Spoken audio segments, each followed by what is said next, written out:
பின்பு அவர் பன்னீர் வரையும் தம்மிடத்தில் அழைத்து, இதோ எருசலேமுக்குப் போகிறோம், மனுஷகுமாரனைக் குறித்து தீர்க்கதரிசிகளால் எழுதப்பட்டவைகள் எல்லாம் நிறைவேறும்.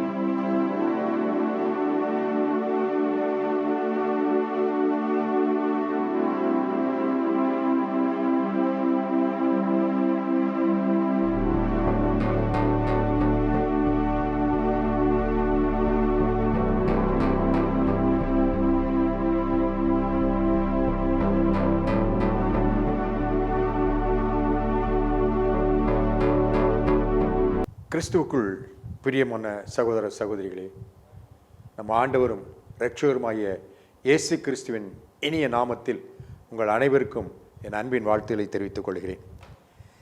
இந்த லெந்து கால செய்தியாக இன்றைக்கு தெரிந்தெடுத்து கொள்ளப்பட்ட வசனம் வெளிப்படுத்தல் விசேஷம் 2வது அதிகாரம் 7வது வசனம்.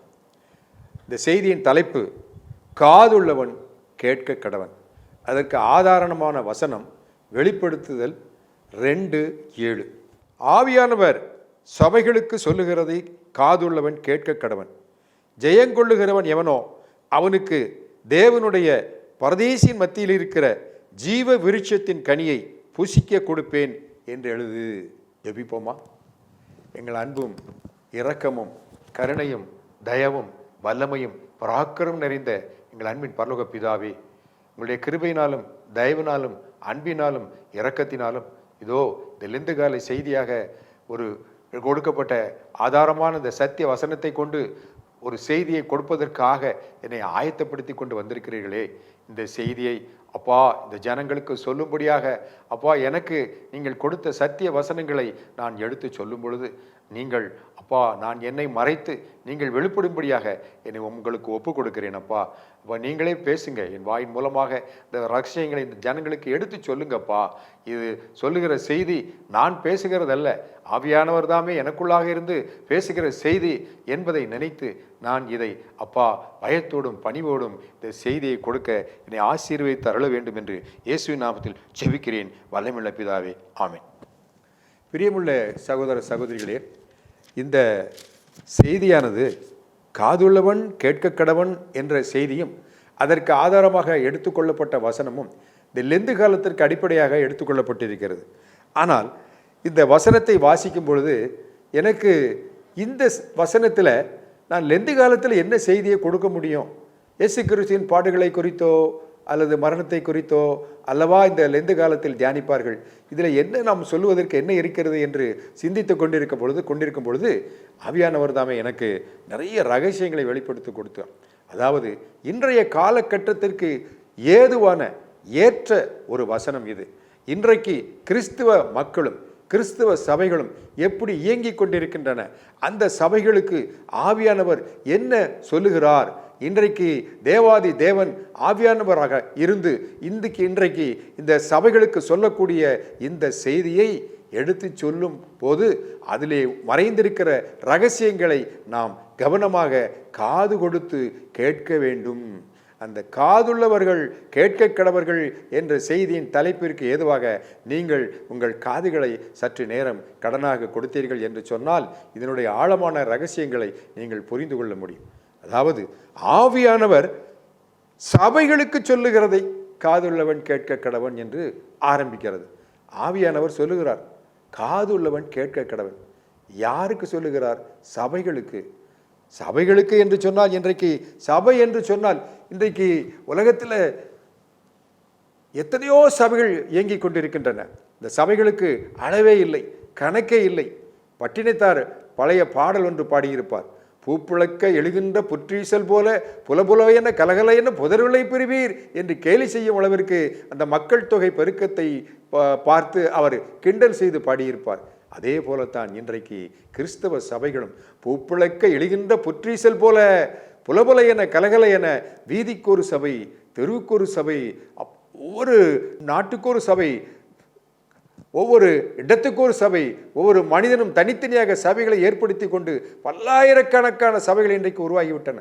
எத்தனை சபைகள் இருந்தாலும் அத்தனை சபைகளும் இன்றைக்கு கிறிஸ்துவை கடைப்பிடிக்கிறார்களா, கிறிஸ்துவின் வசனத்தின்படி நடக்கிறார்களா என்பதை ஆராய்ந்து பார்ப்போம் என்று சொன்னால் அது நிச்சயமாக அது இல்லை என்று தான் சொல்ல வேண்டும். சபை என்று சொன்னால் ஒரு ஆர்கனைசேஷன் அல்ல, ஒரு அமைப்பு அல்ல. சபை என்று சொன்னால் இயேசு கிறிஸ்து கல்வாரி சிலுவையிலே தன்னுடைய சுய இரத்தத்தால் சம்பாதித்தது தான் சபை என்பது. அதாவது நாம் இயேசு கிறிஸ்துவின் சரீரமாகவும் தனித்தனியாக அவருடைய அவயங்களாகவும் இருக்கிறோம் என்பதை நாம் அறிந்திருக்கிறோம். 1 கொரிந்தியர் 12:27 படி நாம் அறிந்திருக்கிறோம். ஆனால் இந்த கிறிஸ்துவுக்குள் ஞானஸ்நானம் பெற்று கிறிஸ்துவுக்குள் இணைக்கப்பட்ட நாம் அனைவருமே சபைதான். ஏனென்று சொன்னால் Christ is the head of the church. Christ is the head of the church. நம்மெல்லாம் அவருடைய அங்கங்கள். எனவே கிறிஸ்துவை ஏற்றுக்கொண்டவர்கள் அனைவருமே சபைதான். ஒரு குறிப்பிட்ட சபை என்று சொல்ல முடியாது. சபையாக ஒரு கூட்டமாக சபைகள் நடத்தி கொண்டு வருகிறார்கள், அவ்வளவுதான். எத்தனை சபைகள் இந்த பூலைகள் இயங்கினாலும் இயேசு கிறிஸ்து அதன் உட்புறத்தை ஆராய்ந்து பார்க்கிறார். Completely scans the churches and the people, how they are conducting the church என்பதை இன்றைக்கு கிறிஸ்துவானவர் இன்றைக்கு நம்மை ஆராய்ந்து அறிந்து கொண்டிருக்கிறார் என்பதை நாம் சிந்தித்து பார்க்க வேண்டும். ஏனென்று சொன்னால் அவர் வருகையின் போது கிறிஸ்துவின் மணவாட்டி சபையாக இருப்பவர்கள் மட்டும்தான் அவர் வருகையின் போது எடுத்துக்கொள்ளப்படுவார்கள். மணவாளனாகிய கிறிஸ்து நம்மை சந்திக்க வருவார். அப்பொழுது மணவாட்டியாகிய பரிசுத்த சபை ஒன்று எடுத்துக்கொள்ளப்படும் என்று நாம் வாசிக்கிறோம். எனவே இந்த சபை என்று சொன்னால் அது எந்த சபையாக இருந்தாலும் சரி, கிறிஸ்துவின் சபை, மணவாட்டி சபை, அதைத்தான் குறிக்கிறது. ஆனால் யோவான் வெளிப்படுத்தல் விசேஷத்தை வாசித்து பார்ப்பீர்கள் என்று சொன்னால் அது ஒரு நம்முடைய நற்செய்தி புஸ்தகத்திலேயே, இந்த பைபிளில் வேதாகமத்திலேயே வெளிப்படுத்தின விசேஷம். அதாவது யோவானுக்கு வெளிப்படுத்தின விசேஷமான செய்தி அது. அதனால் வெளிப்படுத்தின விசேஷம். பத்மு தீவிலே தனியாக சிறைச்சாலையில் இருக்கும் பொழுது அவருக்கு வெளிப்படுத்தின தேவாதி தேவன் அவனுக்கு வெளிப்படுத்தின விசேஷம் இது. அவருக்கு மூலமாக இன்றைக்கு சபைகளுக்கு அவர் இன்றைக்கு எடுத்து சொல்லுகிறார். சபைகள் எப்படி இயங்கி கொண்டிருக்கின்றன. அந்த காலத்திலே, யோவான் காலத்திலே, ஏசியா நாட்டிலே 7 சபைகளை குறித்து தான் இங்கே எழுதப்பட்டிருக்கிறது. ஆசிய நாட்டில் உள்ள 7 சபைகள், அந்த 7 சபைகளை குறித்து எழுதியிருக்கிறது. அந்த 7 சபைகளும் இன்றைக்கு இயங்கி கொண்டிருக்கின்ற சபைகளுக்கு பொருத்தமாக இருக்கிறது என்று சொன்னால் அது மிகையாகாது.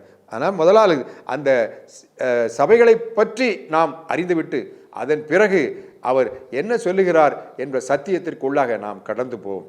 Revelation is not only a book of hope but a book of warning. Revelation நம்பிக்கையின் புத்தகம் மட்டுமல்ல, எச்சரிக்கையின் சத்தம் தொனிக்கின்ற ஒரு உச்சரிக்கும் புத்தகம் அது. யோவானுக்கு அன்று கொடுக்கப்பட்ட அந்த எச்சரிக்கை இன்று நமக்கும் இன்றைக்கு கொடுக்கப்பட்டிருக்கிறது. அதனால் அதை சிந்தித்து நாம் செயல்படுவோம். 7 சபைகள், ஆசியாவில் 7 சபைகள் என்ன என்பதை முதலாவது நாம் பார்ப்போம். 7 என்பது முழுமையை குறிக்கும் சொல். ஏன் 7 சபைகள் என்று சொன்னால் 7 என்பது முழுமையை குறிக்கும் சொல். ஆண்டவர் படைப்பின் அந்த காரியங்களை செய்யும் பொழுது 6 நாட்கள் முடிந்துவிட்டு 7வது நாள் ஓய்ந்திருந்தார் என்று வாசிக்கிறோம். 7 நாட்களும் பழைய ஏற்பாட்டு காலத்திலே பண்டிகைகள் கொண்டாடப்பட்டது. வானவில்லின் நிறம் 7. இயேசு கிறிஸ்து கல்வாரி சிலுவையிலே விதித்த முத்தான வார்த்தைகள் 7 வசனங்களைத்தான் இன்றைக்கு நாம் தியானித்துக் கொண்டிருக்கின்றோம். அது மட்டுமல்ல, இயேசு கிறிஸ்துவின் முதலாம் வருகைக்கு பிறகு சபை எடுத்துக்கொள்ளப்பட்ட பிறகு உபத்திரவ காலம் 7 வருடங்கள். வெளிப்படுத்தின விசேஷத்திலே சொல்லப்பட்டிருக்கின்ற 7 முத்திரைகள், 7 எக்காலங்கள், 7 கோபக்கலசங்கள், இப்படி அடுக்கிக் கொண்டே போகலாம். 7 என்பதற்கு அநேக ஒரு முக்கியத்துவம் இருக்கிறது. எனவே 7 சபைகள் என்பது இன்றைக்கு ஒரு முக்கியமான செய்தி. 7 சபைகளில் முதலாவதாக எபேசு சபையை பார்ப்போம். எபேசு சபை என்பது அது ஒரு கேர்லெஸ் சர்ச் என்று சொல்லப்படுகிறது. எபேசு சபை கேர்லெஸ் சர்ச். வெளிப்படுத்தல் 2:1 அதிகாரம் 1-7 வசனங்கள். அது ஒரு சர்விங் சர்ச், ஊழியம் செய்கின்ற ஒரு சபைதான். கடின உழைப்பு, சர்வீஸ் அதிகமாக கொடுக்கின்ற ஒரு சபை. அது மட்டுமல்ல, ஒரு சர்விங் சர்ச், ஸ்டெட்ஃபாஸ்ட் சர்ச், ஒரு உறுதியான சபையும் கூட. அது கிறிஸ்துவின் உபதேசத்தில் உறுதியாக இருக்கக்கூடிய சபைதான். அது மட்டுமல்ல, செப்பரேட்டட் சர்ச், அது தனித்துவமான ஒரு சர்ச், தனித்துவம் கொண்ட ஒரு சபை. அது மட்டுமல்ல, அது ஒரு சஃபரிங் சர்ச், ரொம்ப பாடுகள் நிறைந்த ஒரு சபை. இந்த 4 குணங்கள் இந்த சபைக்கு உண்டு. ஏனென்று சொன்னால், அந்த காலத்தில் யூதர்கள் இருந்தார்கள், புறஜாதியார்கள் இருந்தார்கள், ரோமர்கள் இருந்தார்கள், கிரேக்கர்கள் இருந்தார்கள், அநேக இனத்தவர்கள் வாழ்ந்து கொண்டிருந்த காலங்கள். அதில் யூதர்கள் தான் இந்த கிறிஸ்துவை பின்பற்றி வந்தார்கள்.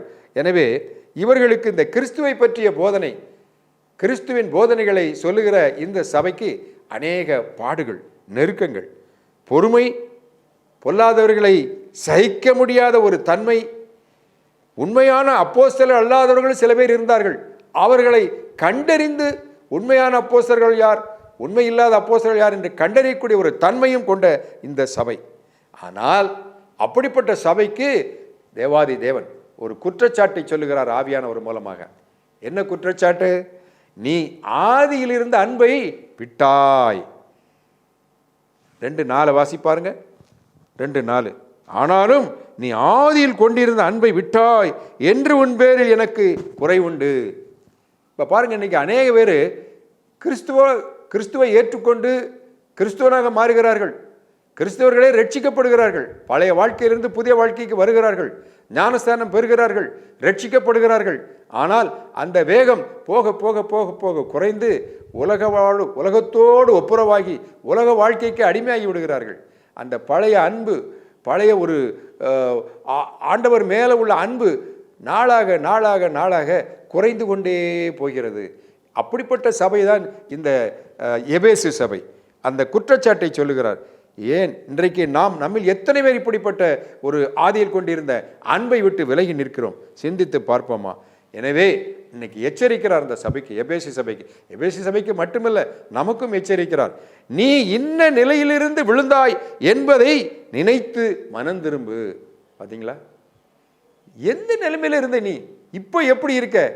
உன்னை அனலைஸ் பண்ணி பாரு, சிந்தித்து பாரு, மனம் திரும்பு. நீ மனம் திரும்பு, உன்னுடைய தவறுகளை நீ திருத்தி திரும்ப பழைய நிலைமைக்கு வா. ஆண்டவரோடு ஒப்புரவாகி நீ பழையபடி ஆண்டவருடைய அன்பை ஏற்றுக்கொள். அவரோடு ஒப்புரவாகி அவருடைய சித்தத்தின்படி, அவருடைய வசனத்தின்படி வாழ உன்னை ஒப்புக்கொடு என்று இன்றைக்கு சொல்லுகிறார். அப்படி நீ மனம் திரும்பாவிட்டால் உன் விளக்கு தண்டை உன்னிலத்திலிருந்து எடுத்து போடுவேன் என்று சொல்லுகிறார். உனக்கு ஒரு வெளிச்சம் கொடுக்கப்பட்டிருக்கிறது கிறிஸ்துவின் மூலமாக. அந்த வெளிச்சம் உன்னிலிருந்து போய்விடும் என்று எச்சரிக்கிறார். இதுதான் இந்த எபேசு சபைக்கு கொடுக்கப்பட்ட எச்சரிக்கை. பார்த்தீர்களா? இன்றைக்கு நாம் அப்படிப்பட்ட நிலையில் இருந்தால் இந்த எச்சரிக்கையை நாம் சிந்தித்து பார்ப்போம். இரண்டாவது, சிமிர்னா சபை. சிமிர்னா சபை என்று சொன்னால் அது கிரவுண்ட் சர்ச் என்று பெயர் பெற்றிருக்கிறது. சிமிர்னா என்றாலே கசப்பு, மிர் என்று சொல்வார்கள். சிமிர்னா அப்படின்னா பிட்டர், மிர் கசப்பு என்று பொருள். எனவே யூதர்களாலும் பிற இனத்தவர்களாலும் அநேக துன்புறுத்தல்கள், நெருக்கடிகள், ஏளனங்கள், எக்காலங்கள், அவமானங்கள், அவதூறுகள் எல்லாவற்றையும் சந்தித்த சபை இந்த சிமிர்னா சபை. எனவே இப்படிப்பட்ட ஒரு சபை, இந்த சிமிர்னா சபை suffered persecution, suffered poverty, suffered slanders, suffered by heart trouble. இதயத்தில் ஒரு ட்ரபிள் இருந்தது. என்ன ட்ரபிள்? அது பெரிய சபை தான், உண்மையான சபை தான், ஆவிக்குரிய ஒரு ஐஸ்வர்யம் நிறைந்த சபை தான். இருந்தாலும் அந்த பாடுகள், நெருக்கங்கள் அந்த சபையை நெருக்கும் பொழுது அவங்க என்ன பண்ணுறாங்க? ரொம்ப வறுமையாகி போயிடுறாங்க. அவங்க அந்த ஐஸ்வர்யத்தில், ஆவியின் ஐஸ்வர்யத்திலிருந்து கீழே விழுந்துடுறாங்க, அந்த பாவட்டிக்கு வந்துடுறாங்க. எனவே இன்றைக்கு நமக்கும், கிறிஸ்துவை ஏற்றுக்கொண்ட நமக்கும் அநேக பாடுகள் இருக்கலாம். ஊழியம் செய்கிறவர்கள் எத்தனையோ பேர் நெருக்கத்தில் இருக்கிறார்கள், பாடுகளை அனுபவிக்கிறார்கள். நாமும் கிறிஸ்துவை ஏற்றுக்கொண்டு ஒரு குடும்பத்திற்குள்ளே கிறிஸ்துவுக்காக நாம் வாழும் பொழுது அநேக நெருக்கடிகளை நாம் சந்திக்க, ஏளனங்களை சந்திக்க, சூழ்நிலைகளை நாம் சந்திக்க முடியும். கேலிஸ் பேசுவார்கள், பைபிள் எடுத்துட்டான் இன்னும் உருப்பிட மாட்டான் அப்படிலாம் சொல்லுவாங்க. சர்ச்சுக்கு போக ஆரம்பிச்சிட்டால இனிமே அவ்வளோதான், இப்படிலாம் பேசுகிற ஆட்கள் இருக்கிறாங்க, ஏளனப்படுத்துகிறவர்கள். ஏதாவது ஒன்று நம்ம சின்ன தப்பு செஞ்சுட்டாலும் சரி, ரொம்ப பைபிள் வாசிக்கிறான், பைபிளை பற்றி பேசுகிறான், பைபிள் பிரசங்கம் பண்ணுறான், ஊழியம் செய்கிறாங்க, இது என்ன இப்படி எல்லாம் பேசுகிறான் அப்படின்னு சொல்லி நம்மை பற்றி குறை கூறுவார்கள். இப்படிப்பட்ட அவதூறுகள் அன்றைக்கு அந்த சிமிர்னா சபை மக்களை பார்த்து இப்படித்தான் புறஜாதியார்களும் யூத மக்களும் குறை சொன்னார்கள், அவதூறுகள் சொன்னார்கள். அநேக பாடுகளை அவர்கள் அனுபவித்தார்கள். பலவிதமான சோதனைகள், வேதனைகள், பாடுகளை அனுபவித்தார்கள். எனவே இன்றைக்கு அவர் இந்த சிவனா சபைக்கு கொடுக்கப்படுகிற எச்சரிக்கை நமக்கும் கொடுக்கிறார். நீ படப்போகிற பாடுகளை குறித்து பயப்படாதே, மரண பரியந்தம் உண்மையாயிரு என்று நம்மை நோக்கி அவர் எச்சரிக்கிறார். மரண பரியந்தம் உண்மையாயிரு, be truthful till your death. எனவே எதிர்ப்புகள், ஏளனங்கள், பாடுகள், உபத்திரவங்கள் எது வந்தாலும் உண்மையாய் ஊழியம் செய்கிறவர்கள் எத்தனை பேர் இன்றைக்கு இருக்கிறார்கள்? அது இறுதி வரை அதை நிலைத்திருப்பவர்கள் யார்? டோன்ட் ஃபியர், பி ஃபெய்த்ஃபுல் என்று இன்னைக்கு நமக்கு எச்சரிக்கிறார். அடுத்தது பெர்கமு சபை. பெர்கமு சபை என்றால், பெர்கமோஸ் என்று சொன்னால் காம்ப்ரமைஸ் என்று, இந்த சபைக்கு காம்ப்ரமைசிங் சர்ச் என்று பெயர். ஏன் காம்ப்ரமைசிங் சர்ச் என்று பெயர் சொல்லி இருக்கிறார் என்று சொன்னால், அது இருக்கிற இடம் சாத்தான் சிங்காசனம் போட்டிருக்கிற இடத்தில், சாத்தான் சிங்காசனம் இருக்கிற இடத்தில் குடியிருக்கிற இந்த சபை, அதாவது சரவுண்டட் பை சாட்டானிக் வர்ஷிப். சுற்றியுள்ள மக்கள் எல்லாம் சாத்தானுடைய வர்ஷிப்பை நடத்திக்கிட்டு இருக்காங்க, சாத்தானை வழிபடுகிறாங்க. விக்கிரக ஆராதனை நிறைந்த ஒரு இடம், அந்த இடத்தின் மத்தியில் இந்த சபை இருக்கிறது. விசுவாசிகள் சாத்தானை தொழுது கொள்ளவும், ரோம பேரரசுகளை தொழுது கொள்ளவும், ஹீரோ வர்ஷிப் செய்து கொள்ளவும், அவர்களைப் போலவே ஆராதனை நடத்தும் இவர்கள் நிந்திக்கப்படுகிறார்கள், நிர்பந்திக்கப்படுகிறார்கள். இதுதான் இந்த சபையினுடைய நெருக்கடி. இன்னைக்கு நாம் இருக்கிற சூழ்நிலை அப்படித்தான். இந்திய சூழ்நிலையிலே, இந்திய நாட்டு சூழ்நிலையிலே, விக்கிரக ஆராதனை நிறைந்த இந்த நாட்டிலே, விக்கிரகங்களை பெருமை பாராட்டுகிற இந்த நாட்டிலே, விக்கிரகங்களுக்கு கோயில் கட்டி வழிபடுகிற இந்த நாட்டிலே, தீ கிடக்கிற இந்த நாட்களிலே, உருவ வழிபாடு நடக்கிற இந்த நாட்டிலே, ஒரு சிலையை செய்து அதற்கு விக்கிரகத்தை தலையிலே தூக்கி கொண்டு ஊர்வலம் செல்லுகின்ற இந்த நாட்டிலே, இப்படிப்பட்ட விக்கிரக ஆராதனை நிறைந்த இந்த நாட்டிலே வாழ்கின்ற நம்மை போலத்தான் அன்றைக்கு பெர்கமு சபையும் இருந்தது. எனவே அவர்கள் நெருக்கப்பட்டார்கள், நிர்பந்திக்கப்பட்டார்கள். ஆனாலும் கிறிஸ்துவின் நாமத்தை விடாமல் பற்றி கொண்டிருப்பதை ஆண்டவர் அறிந்திருந்தார். எனவேதான் அவர் சொல்லுகிறார் இங்கே பெர்கமு சபையை பார்த்து அவர் சொல்லுகிறார், உன் கிரியைகளையும் சாத்தானுடைய சிங்காசனம் இருக்கிற இடத்தில் நீ குடியிருக்கிறதையும், நீ என் நாமத்தை பற்றி கொண்டிருக்கிறதையும், சாத்தான் குடிகொண்டிருக்கிற இடத்திலே உங்களுக்குள்ளே எனக்கு உண்மையுள்ள சாட்சியான அந்திப்பா என்பவன் கொல்லப்பட்ட நாட்களிலும் என்னை பற்றும் விசுவாசத்தை நீ மறுதலியாமல் இருக்கிறதையும் அறிந்திருக்கிறேன். எல்லாம் ஆண்டவர் அறிவார். விசுவாசம் தெரியுது, இவனுடைய சூழ்நிலை தெரியுது. ஆனாலும் சில காரியங்களை குறித்து உன் பேரில் எனக்கு குறை உண்டு. என்ன குறை? எல்லாம் நல்லா தான் இருக்கு, நல்லா ஜெபம் பண்ணுறாங்க, ஆராதனை பண்ணுறாங்க, நல்ல கிறிஸ்துவின் நாமத்தை மறுதலிக்காமல் இருக்கிறாங்க, எவ்வளவு நெருக்கடி வந்தாலும் ஊழியம் செய்கிறாங்க. ஆனால் விக்கிரகங்களுக்கு படைத்தவைகளை புசிப்பதற்கும் வேசித்தனம் பண்ணுவதற்கும் ஏதுவான இடரலை இஸ்ரவேல் புத்திரர் முன்பாக போடும்படி பாலாக் என்பவனுக்கு போதனை செய்த பிலேயாமுடைய போதகத்தை கைக்குள்ளவர்கள் இடத்தில் உண்டு. அங்கே சில பேர் உள்ள நுழைஞ்சி சில போதகங்களை சொல்கிறாங்க.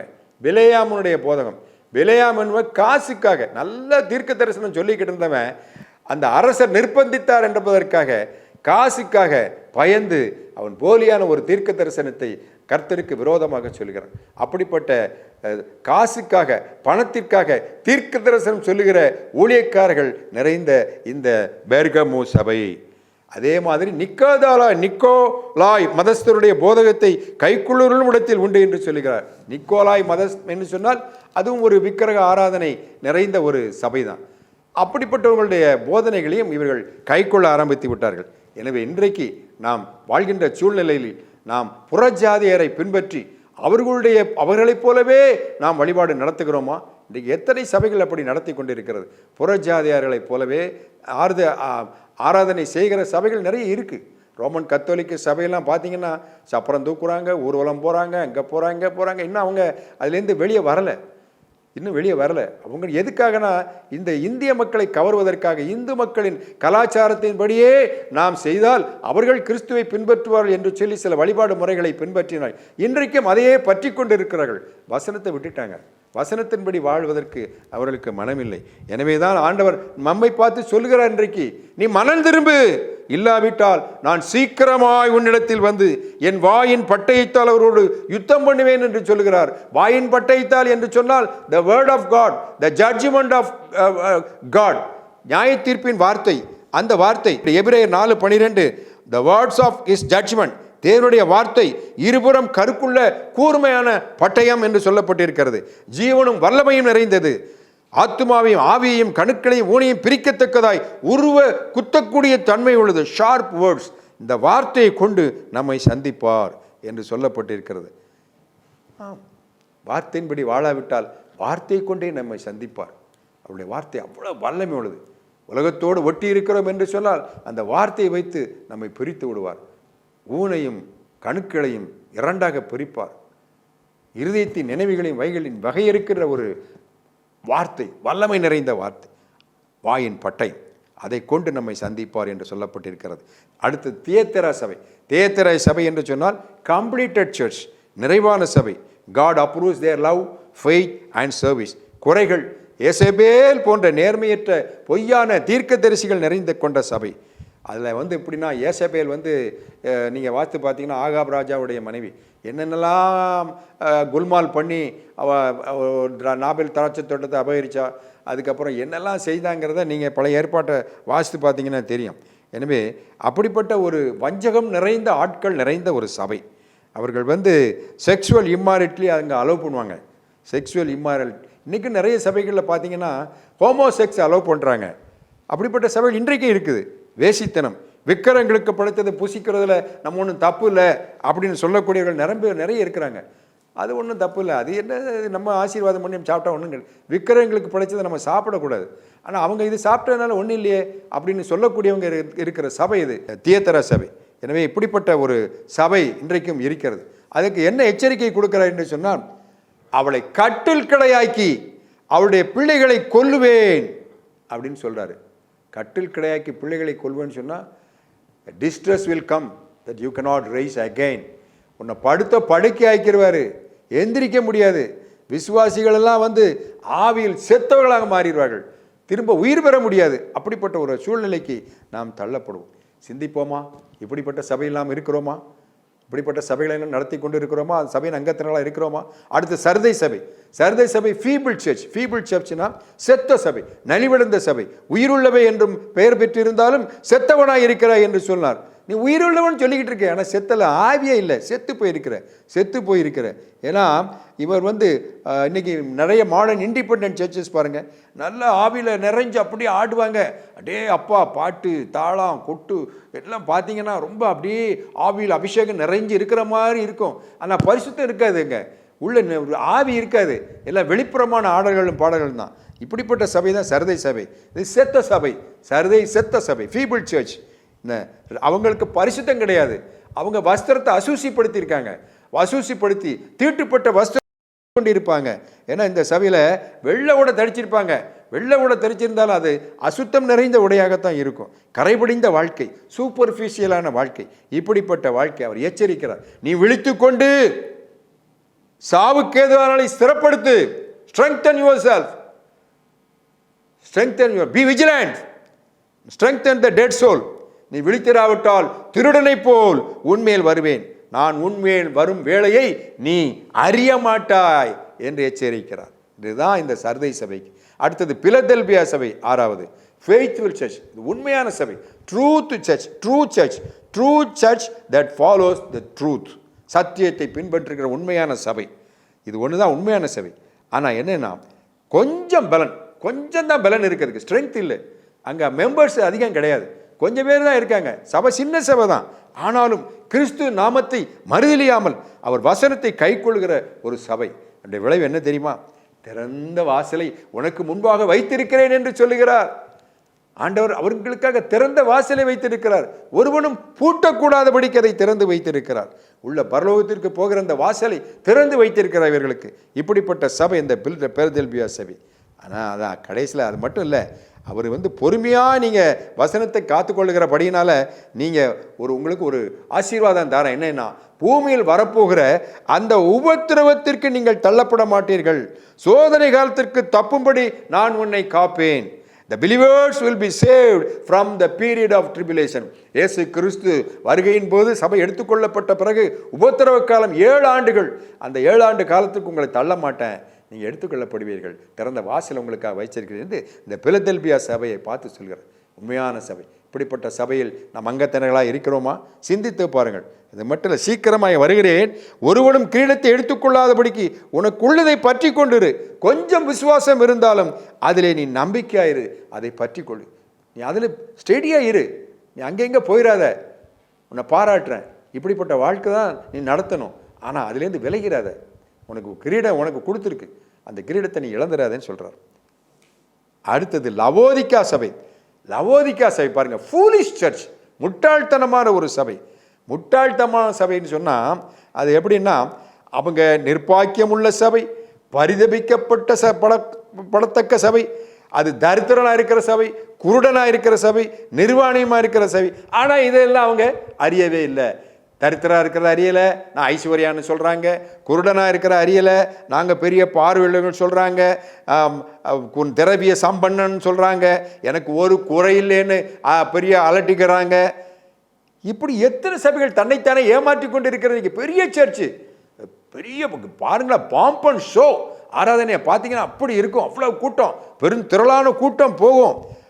Huge crowd and huge money involved in the church. ஆனால் நோ ஸ்பிரிட், ஆவி இல்லை. அவருடைய மனக்கண்கள், பிரகாசமுள்ள மனக்கண்கள் அவருக்கு கிடையாது. அவருடைய குறைகள் அவர்களுக்கு தெரியாது. அதனால தான் அவர் சொல்றாரு, நீ புடமிடப்பட்ட பொன்னை வாங்கிக்கொள், வஸ்திரத்தை வாங்கிக்கொள், வெண் தத்வத்தை என்னிடத்திலிருந்து வாங்கிக்கொள்னு சொல்றாரு. அது மட்டும் இல்லை, நீ கண்களுக்கு கலிக்கம் போட்டுக்கோ, உங்களுடைய மனக்கண் திறக்கணும் அப்படின்னு சொல்லி ஒரு 3 கண்டிஷனை சொல்றாரு. நீங்கள் உங்களுடைய குறைகளை நீங்கள் பாருங்கள். நம்மகிட்ட என்ன குறைகள் இருக்குது? நான் சபைக்கு போகிறேன், பெரிய சபை தான், பெரிய சர்ச்சு, இந்த சர்ச்சு அப்பா இது பாரம்பரியமான சர்ச்சு, எனக்கு ஒரு குறையும் இல்லை, நான் ரொம்ப ட்ரூ கிறிஸ்டியன் தான் அப்படின்னு நீ உன்னைத்தானே ஏமாற்றி கொள்ளாத. உன்ன குறைய, நீ நிர்வாணியாக இருக்க, குருடனாக இருக்க, ஐஸ்வர்யான்னு நீ உன்னைத்தானே சொல்லிக் கொள்கிற. ஆவிக்குரிய ஐஸ்வர்யம் உன்கிட்ட இல்லை, பிரகாசமுள்ள மனக்கண்கள் உங்கள்கிட்ட இல்லை. தயவு செய்து சிந்தித்து பாருங்கள், செயல்படுங்கள். அவர் என்ன சொல்றாரு? வாசல் படியில் நின்று நான் தட்டுகிறேன், கதவை திறந்தால் நான் உள்ளே வருகிறேன், நீ என்னோடு போஜனம் போல நானும் உன்னோடு போஜனம் பண்ணுவேன். இதுதான் அவங்களுக்கு கொடுக்கப்பட்ட எச்சரிக்கை. தட்டிக்கிட்டே இருக்கிறாரு, வாங்க திறங்க கதவை, உள்ள உள்ள என்ன உள்ள கிறிஸ்துவ உள்ளுக்குள்ள கூப்பிடுங்க, இருதயத்துக்குள்ள கிறிஸ்துவ கூப்பிடுங்க, அப்பதான் நீங்க உங்களோட நான் போஜனம் பண்ண முடியும் அப்படின்னு சொல்லி எச்சரிக்கிறார். இதுதான் பலது. இப்படி 7 சபைகளுக்கும் 7 விதமான எச்சரிக்கை ஆவியானவர் சொல்லுகிறார். இதைத்தான் அவர் சொல்றார், காது உள்ளவன் கேட்க கடவன். இந்த எச்சரிக்கையின் சத்தத்தை காதுள்ளவராக நீங்கள் கேட்பீர்களா? சிந்தித்து பாருங்கள். அடுத்தது, ஜெயங்கொள்ளுகிறவனுக்கு பரதேசின் மத்தியில் இருக்கிற ஜீவ விருட்சத்தின் கனியை கொடுப்பேன் என்று சொல்லுகிறார். ஜெயங்கொள்ளுதல் என்றால் என்ன? What is victory? விக்டரி, ஜெயங்கொள்ளுதல் என்றால் என்ன? ஜெயங்கொள்ளுதல் என்றால் victory over sin, victory over lust, victory over false worship, victory over worldly desires, victory over death, victory over Satan. சாத்தானை ஜெயிப்பது, மரணத்தை ஜெயிப்பது, இதுதான் ஜெயம். மரணமே உன் கூரெங்கே, சாத்தானே உன் ஜெயம் எங்கே, பாதாளமே உன் ஜெயம் எங்கே என்று கேட்கிறார். கர்த்தராகிய இயேசு கிறிஸ்துவின் நாமத்தினாலே நமக்கு ஜெயம் கொடுக்கும் தேவனுக்கு ஸ்தோத்திரம். ஜெயங்கொள்ளுதல் என்பது எபிரேயர் 12:3, இயேசு கிறிஸ்து தமக்கு முன் வைத்திருந்த சந்தோஷத்தின் பொருட்டு அவமானத்தை எண்ணாமல் சிலுவையை சகித்து தேவனுடைய சிங்காசனத்தை வீற்றிருப்பது. ஜெயங்கொள்ளுதல் என்பது 1 தீமோத்தேயு 6:12 படி விசுவாசத்தின் நல்ல போராட்டத்தை போராடி நித்திய ஜீவனை பற்றி கொள்வது. ஜெயங்கொள்ளுதல் என்பது 2 தீமோத்தேயு 4:7-8 நல்ல போராட்டத்தை போராடி ஓட்டத்தை முடித்து விசுவாசத்தை காத்துக்கொண்டு நீதியின் கிரீடத்தை சூடிக்கொள்வது. ஜெயங்கொள்ளுதல் என்பது அவரோடு மரித்து அவரோடு கூட பிழைத்து அவரோடு கூட ஆளுகை செய்வது. ஜெயங்கொள்ளுதல் என்பது கிறிஸ்து இயேசுவுக்குள் தேவன் அளித்த பரமழைப்பின் பந்தய பொருளுக்காய் லெக்கை நோக்கி தொடர்ந்து ஓடுவது, பெற்றுக்கொள்ளத்தக்கதாய் ஓடுவது. ஜெயங்கொள்ளுதல் என்பது ரோமர் 8:36-37 படி பசியோ உபத்திரமோ வியாகுலமோ துன்பமோ பசியோ நிர்வாணமோ நாச மோசமோ பட்டயமோ இவைகள் எல்லாவற்றிலேயும் நாம் நம்மில் அன்பு கூறுகின்ற இயேசு கிறிஸ்துவினாலே முற்றும் ஜெயங்கொண்டவர்களாய் வாழ்வது. சாத்தானின் கள்ள உபதேசங்களுக்கும் கபட வசனங்களுக்கும் பொய் தீர்க்கதரிசிகளுக்கும் இடம் கொடுக்காமல் சத்தியத்தின்படி வாழ்வது, இதுதான் ஜெயம் கொடுப்பது. ஜெயம் கொள்ளுவர்களுக்கு கிடைக்கிற பலன்கள் ஜீவ விருட்சத்தின் களி, இரண்டாம் மரணத்தில் சேதம் இல்லாமல் இருப்பது. மறைவான மன்னாவை அவர் புசிக்க கொடுப்பார். ஜாதிகளை ஆளும் அதிகாரத்தை நமக்கு கொடுப்பார். ஆலயத்தின் தூணாக நாம் இருப்பார். பிதாவின் சிங்காரத்தில் அமரச் செய்வார். இதெல்லாம் இந்த வெளிப்படுத்தல் 2வது அதிகாரத்தில் அழகாக சொல்லப்பட்டிருக்கிறது. சிந்தித்து பாருங்கள். ஜெயங்கொண்டு இவ்வளவை நீங்கள் பெற்றுக்கொள்வீர்களா? ஜீவ விருட்சத்தின் கனியை புசிக்க கொடுப்பேன்னு சொல்லுவா. ஜீவ விருட்சத்தின் கனி எங்க இருந்துச்சு? அதோ அந்த ஏதேன் தோட்டத்தில் கர்த்தர் முதலாவதாக நன்மை தீமை அறியத்தக்க விருட்சத்தையும் ஜீவ விருட்சத்தையும் உண்டு பண்ணினார். நன்மை தீமை அறியத்தக்க கனியை புசிக்கக்கூடாது என்று தடை பண்ணி இருந்தார். ஆனால் ஆதாம் சாத்தானுக்கு அடிபணிந்து நன்மை தீமை அறியத்தக்க கனியை புசித்ததினால் அவனை தோட்டத்திலிருந்து விரட்டியது. இன்றைக்கு அந்த ஜீவ விருட்சத்தின் கனி எங்கே இருக்கிறது? ஜீவ விருட்சத்தின் கனி பரலோகத்தில் தேவனுடைய நகரத்தில் இருக்கிறது. தேவனுடைய நரகத்தில் இருக்கிறது. சுடர்விழும் பட்டத்தையும் வேறு கேர்வீன்களையும் காவலாக வைத்திருக்கிறார். நீதிமொழிகள் 11:30 சொல்லுகிறது, நீதிமானுடைய பலன் ஜீவ விருட்சம். வெளிப்படுத்தல் 22:14 சொல்லுகிறது, ஜீவ விருட்சத்தின் மேல் அதிகாரம் உள்ளவர்களாவதற்கும் வாசல்கள் வழியாய் நகரத்திலே பிரவேசிப்பதற்கும் அவருடைய கற்பனைகளின்படி வாழ்பவர்கள் பாக்கியவான்கள். ஜீவ விருட்சத்தின்படி, ஜீவ விருட்சத்தின் கனிகளை நீங்கள் பெற்றுக்கொள்ள வேண்டுமா? அவருடைய கற்பனைகளை வாடுங்கள், நீதிமான்களாக வாழுங்கள். எத்தனையோ கனிகளை நாம் வாசிக்கிறோம். அது வேதாகமத்தில் பார்த்தீங்கன்னா கர்ப்பத்தின் கனி, சங்கீதம் 127 கர்ப்பத்தின் கனி ஆண்டவரால் கிடைக்கும் பலன். கலாத்தியர் 5:22 ஆவியின் கனி, அன்பு, சந்தோஷம், சமாதானம், நீடிய பொறுமை, தயவு, நற்குணம், விசுவாசம், சாந்தம், இச்சை அடக்கம். எபிரேயர் 13:15 உதடுகளின் கனியாக தோத்திர பலி. வெளிப்படுத்தி 22:2 ஜீவ விருட்சத்தின் கனி. இப்படிப்பட்ட கனிகள். ஜீவ விருட்சத்தின் கனி என்பது எட்டர்னல் லைஃப், நித்திய ஜீவன். நித்தியமாய் ஆண்டவரோடு வாழும் அந்த ஒரு ஆசீர்வாதம் தான் ஜீவ விருட்சத்தின் கனி. இந்த கனியை நாம் எப்படி கொடுக்க முடியும்? எப்படி கொடுக்க முடியும்? சிந்தித்து பாருங்கள். கொடியானது திராட்சை செடி நிலைத்திராவிட்டால் அது தானாய் கனி கொடுக்க முடியாது. நானே மெய்யான திராட்சை செடி, நீங்கள் கொடிகள். ஒருவன் என்னிலும் நான் அவனிலும் நினைத்திருந்தால் அவன் மிகுந்த கனி கொடுப்பான். யோவான் 15:4-7 வரை. காதுள்ளவன் கேட்க கடவன் என்று சொல்லுகிறாரே, ஏன் காதுள்ளவன் கேட்கக்கூடும்? அன்றைக்கு இயேசு கிறிஸ்து இந்த உலகத்தில் திரிந்த பொழுது சீடர்களோடு ஓமைகளில் பேசினார். விதைக்கிறவன் விதைத்த அந்த ஓமையை சொன்னார். ஆனால் அவர்கள் புரிந்து கொள்ளவில்லை. என் ஓமைகளால் பேசினார். அவர் அவர்களை பார்த்து சொல்லுகிறார், கேட்கிறதற்கு காதுள்ளவன் கேட்க கடவன். கேட்டா கேளு, இல்லைன்னா போ. நான் ஓமையா சொல்லிட்டேன், புரிகிற மாதிரி சொல்லிட்டேன், இதுக்கு மேலே என்னால் சொல்ல முடியாதுன்னு சொல்றாரு. அப்புறமல்ல எபிரேயர் 4:2 சொல்றது, சுவிசேஷம் நமக்கு அறிவிக்கப்பட்ட போது கேட்டவர்கள் விசுவாசம் இல்லாமல் கேட்டபடியால் அவர்கள் கேட்ட வசனம் அவர்களுக்கு பிரயோஜனப்படவில்லை. சங்கீதம் 95:8 எபிரேயர் 4:7 வாசித்து பார்த்தீங்க. இன்று அவருடைய சத்தத்தை கேட்பீர்களாயில் உங்கள் இருதயத்தை கடினப்படுத்தாதீங்கள். உங்க சத்தத்தை கேளுங்க. ஆண்டவருடைய சத்தத்தை இந்த வேத வசனம் மூலமாக, இந்த வேத வசனம் உங்களுக்கு கையிலே கொடுக்கப்பட்டிருக்கிறது. இந்த சத்தத்தை கேளுங்க, இதுக்கு கீழ்ப்படியுங்க, உங்கள் இருதயத்தை கடினப்படுத்தாதீர்கள் எச்சரிக்கை செய்கிறார். எனவே இறுதியாக உங்களோடு நான் பகிர்ந்து கொள்ள வேண்டியது, கொடுக்கப்பட்ட 7 சபைகளில் நான் எப்படிப்பட்ட சபையை சார்ந்தவர்களாக இருக்கிறோம்? கொடுக்கப்பட்ட சபையில் எச்சரிக்கையின் சத்தத்தை நாம் காது கொடுத்து கேட்கிறோமா? வசனத்தை கை கொண்டு வசனத்தின்படி வாழ்கிறோமா? உலகத்தின் சூழ்நிலைக்கு உட்பட்டு உலக ஆராதனைகளுக்கும் மாயான ஆராதனைகளுக்கும் முறைமைகளுக்கும் சடங்கு சங்கரதாமியங்களுக்கும் நாம் உட்படுத்தி நம்மை சமரசப்படுத்திக் கொள்கிறோமா? மரணத்தை ஜெயித்து நித்திய ஜீவனை அடையும் அந்த ஜீவ விருட்சத்தின் கனியை பெற நாம் வாஞ்சிக்கிறோமா? அல்லது நித்திய ஆக்கினைக்குள்ளாக போகிறோமா? சிந்திப்போம், செயல்படுவோம். எங்கள் பரிசுத்த பிதாவை, கொடுக்கப்பட்ட செய்திக்காக கோடாகடி ஸ்தோத்திரப்பா. இந்த செய்தியை ஆசீர்வதித்து தந்த கிருபைக்காக கோடாகடி ஸ்தோத்திரப்பா. எத்தனை பேர் இதயத்தை தொட்டிருக்கும் என்று எனக்கு தெரியாது.